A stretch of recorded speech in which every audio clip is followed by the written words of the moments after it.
Chers frères et sœurs, chers amis, bonsoir.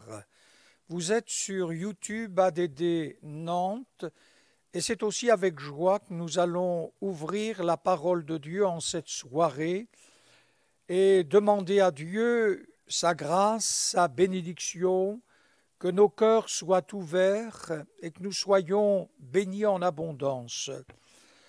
Nous allons faire plusieurs lectures dans le livre du prophète Ésaïe, chapitre 40e, le verset 22e, c'est lui, l'Éternel, qui est assis au-dessus du cercle de la terre. Et puis, dans ce même livre, au chapitre 45e, le verset 12e, c'est moi, l'Éternel, qui ai fait la terre, et qui sur elle ai créé l'homme. C'est moi, ce sont mes mains qui ont déployé les cieux, et c'est moi qui ai disposé toute leur armée. Et puis dans le livre des Proverbes, au chapitre 8e, à partir du verset 27e. Lorsqu'il disposa les cieux, j'étais là.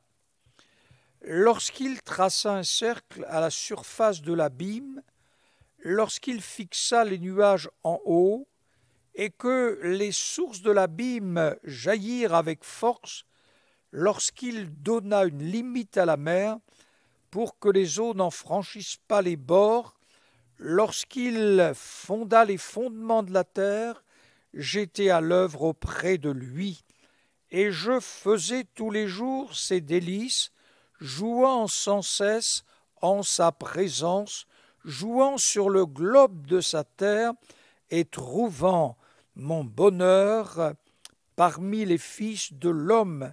Et maintenant, mes fils, écoutez-moi, et heureux ceux qui observent mes voies. J'aimerais retenir jouant sur le globe de sa terre et trouvant mon bonheur parmi les fils de l'homme. Nos trois lectures nous ramènent à ce Dieu qui est le Dieu créateur. Et ce Dieu créateur est le Dieu qui entend, qui parle, qui voit, qui se réjouit, qui partage, qui communique avec l'homme sur le globe de la terre. L'homme est celui qui a le regard vers le haut. Sur le globe de la terre, Dieu a toujours voulu être en communion parce que c'est lui qui a fait la terre et qui est placé sur elle et qui a créé l'homme. Nous nous souvenons sur ce globe de la terre, dans le jardin d'Éden, vers le soir, la voix de l'Éternel parcourait le jardin. L'homme ne voyait pas l'Éternel, mais il entendait sa voix. C'était un partage mutuel. Un soir, la voix de l'Éternel partagea avec lui, et Dieu lui remit en quelque sorte la Bible, lui remit une parole prophétique, quelque chose d'extraordinaire. Dieu dit et donna cet ordre à l'homme: tu pourras manger de tous les arbres du jardin, mais tu ne mangeras pas de l'arbre de la connaissance du bien et du mal, car le jour où tu en mangeras, tu mourras. L'homme devait cultiver le jardin d'Éden et le garder. Un soir, l'homme dit: j'ai entendu ta voix j'ai eu peur, parce que je suis nu et je me suis caché. La voix de l'Éternel l'a amené à avoir peur de Dieu. Et l'être humain a peur de Dieu.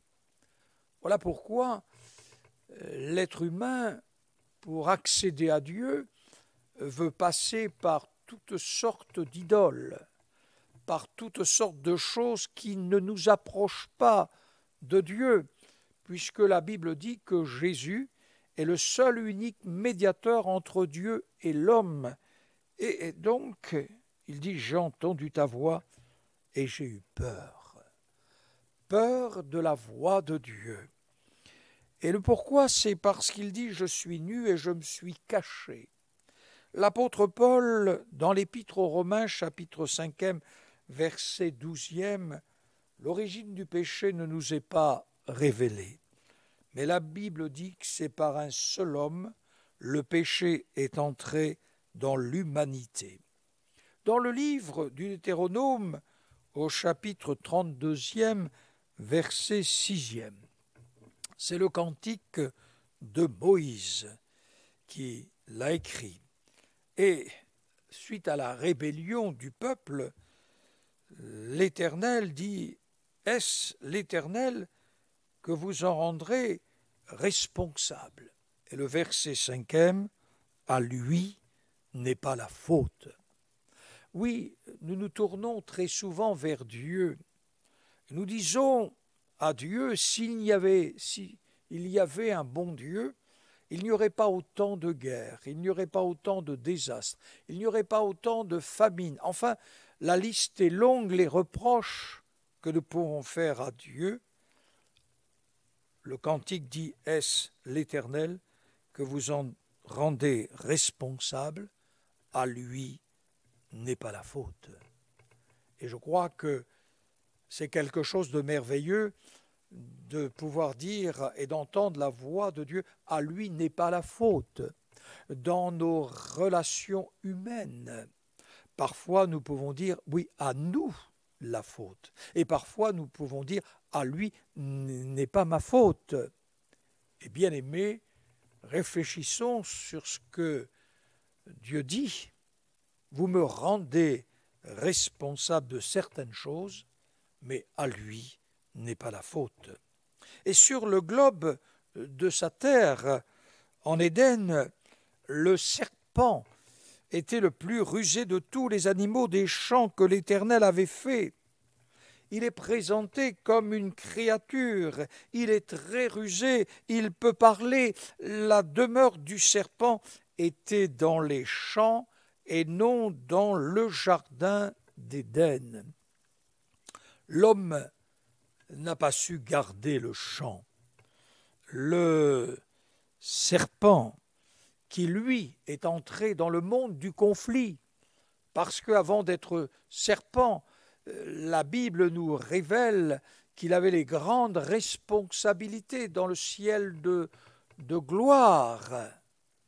Et comment le péché a-t-il pu entrer dans le cœur de cet ange si important? Comment l'orgueil a-t-il pu aussi pénétrer son cœur? C'est le grand mystère que Dieu ne nous révèle pas, que les scientifiques n'ont pas su aussi nous révéler. C'est le grand mystère caché. Toujours est-il qu'il a voulu détrôner Dieu, il a voulu supplanter Dieu, il a voulu recevoir ce que Dieu recevait, l'adoration. La Bible nous montre que Dieu l'a jugé et qu'il fut perdit ses responsabilités, la gloire qu'il pouvait aussi avoir, et à partir de là, il est entré dans le monde du conflit. Et lorsqu'il se présente devant nos parents, ce qu'il sait, c'est qu'il y a un Dieu et que ce Dieu parle. Et l'arme employée par le serpent fut d'amener Ève à douter de ce que Dieu avait dit. Amis, frères et sœurs, cette arme si puissante du diable, qu'est le doute, qui est toujours et qui peut nous empoisonner, combien nous avons besoin de la parole de Dieu, comme Jésus dans le désert, Jésus dans ce temps de jeûne et de prière a pu réfuter le diable par la parole de Dieu. Il est vrai que le diable a pu dire « il est aussi écrit », mais il a modifié la parole de Dieu. Mais c'est la parole de Dieu citée par la bouche de Jésus qui a permis le triomphe sur le diable. Oui, nos parents, ils ont cru au message du serpent. Ils sont entrés dans le monde du conflit et l'esprit de rébellion s'installa dans leur cœur. Il est vrai que le Seigneur l'Éternel dit au serpent, suite à la rupture qu'il y eut avec le Créateur et nos premiers parents, on voit que Dieu va dire au serpent, voici un homme, le Fils de l'homme, voici un Messie, voici un Sauveur viendra et t'écrasera la tête, et lui tu le bresseras le talon. Oui, sur le globe de sa terre, là où il a placé l'homme, un jour, quelqu'un est venu du ciel de gloire, conçu par l'Esprit Saint dans le sein de Marie la Vierge, le Fils de l'homme, le Fils de Dieu, parfaitement homme, parfaitement Dieu, et sur ce Golgotha, une croix fut dressée. C'est là que Jésus a réconcilié l'homme avec Dieu. C'est là que Jésus a expié le péché du monde. C'est pour nous qu'il est mort sur la croix. C'est pour nous qu'il a détruit les œuvres du diable. C'est pour nous qu'il a anéanti celui qui avait la puissance de la mort. C'est pour nous qu'il a détruit en le clouant sur la croix. C'est pour nous que Dieu l'a ressuscité d'entre les morts. Et la Bible nous dit qu'il est assis à la droite de la majesté divine, sur le globe de sa terre.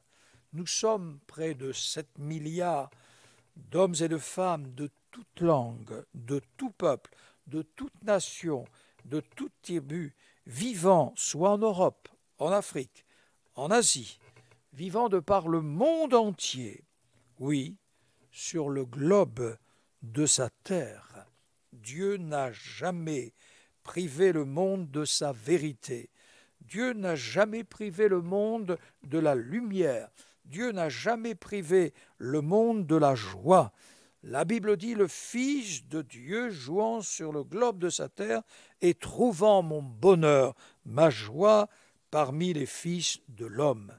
Oui, chers amis, je crois qu'il est important, c'est que des hommes, des femmes, de par le monde entier, répandent l'Évangile. Comme Paul pouvait le dire aux Colossiens, l'Évangile parcourt le monde, il porte des fruits, la parole de la vérité, la parole de l'Évangile nous a révélé l'espérance qui nous est réservée dans les cieux, car nous le savons, les cieux et la terre d'à présent sont gardés, réservés pour le feu, pour le jour du jugement et de la ruine des hommes impies.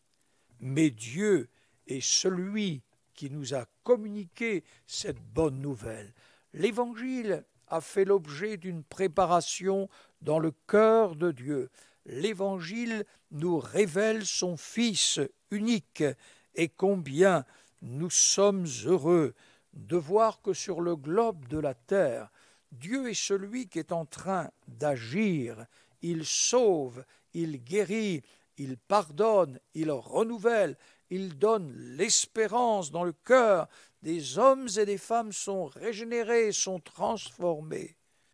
Combien, chers amis, sur ce globe de la terre, un jour le roi Pharaon dira à Moïse, qui est l'Éternel, pour que j'obéisse à sa voix, ou laisser aller Israël, que l'on charge de travail ces gens, qu'ils s'en occupent, ils ne prendront plus garde à ces paroles de mensonge. Oui, aujourd'hui, l'être humain croit que Les paroles de Dieu sont des paroles de mensonges, et nous sommes dans une génération où le loisir prédomine la vie des uns et des autres.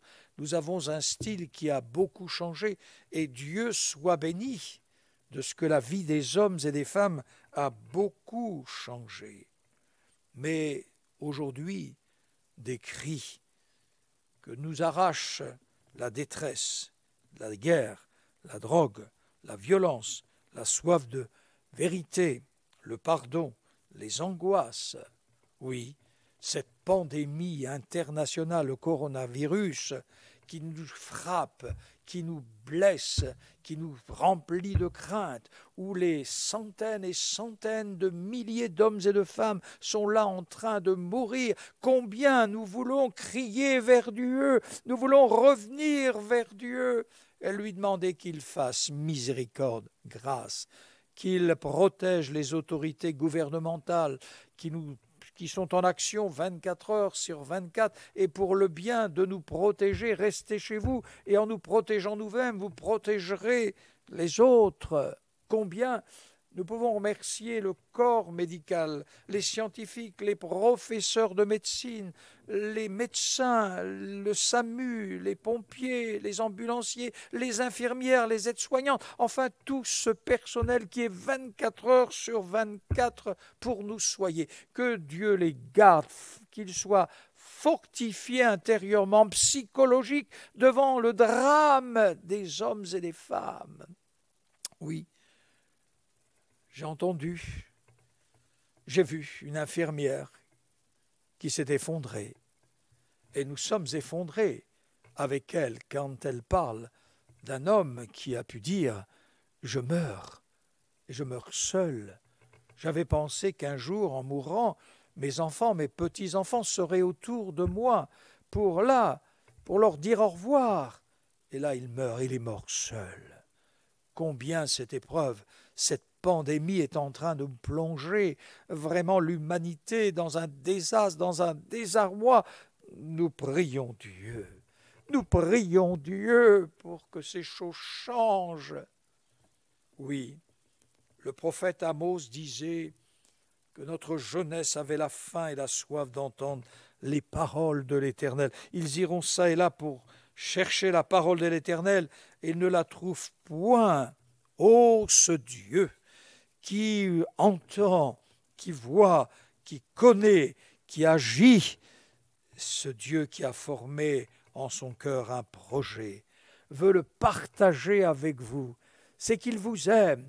La Bible dit, voulant vraiment se réjouir avec les fils de l'homme, et cet après-midi, ce soir, le Seigneur veut aussi réjouir votre cœur en vous accordant ce dont vous avez besoin. La tranquillité, la paix, la sérénité, le pardon, la grâce, la bénédiction, un retour vers lui, un retour vers sa grâce, un retour vers sa parole. Oui, ce soir, vous pouvez être renouvelé dans votre foi, ouvrir à nouveau la parole, prier Dieu au nom du Seigneur Jésus-Christ, lui demander une grâce particulière. Oui, le Seigneur est celui qui veut vous faire grâce et vous fortifier. Que Dieu vous bénisse, et nous allons le prier ensemble, et il veut se réjouir avec vous, avec nous, que son nom soit glorifié. Seigneur notre Père, c'est toi qui as créé les cieux et la terre. C'est toi qui as placé l'être humain, c'est toi, et nous sommes créatures. Nous voulons te remercier parce que tu as établi la relation, la communion, grâce à ton Fils unique qui a tout accompli sur la croix du Calvaire.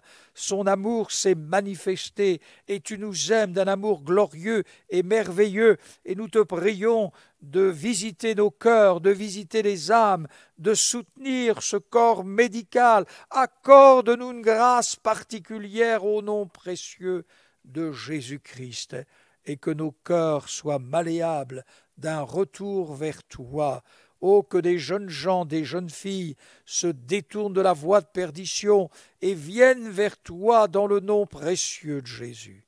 Que ton nom soit glorifié. Et nous te disons Amen.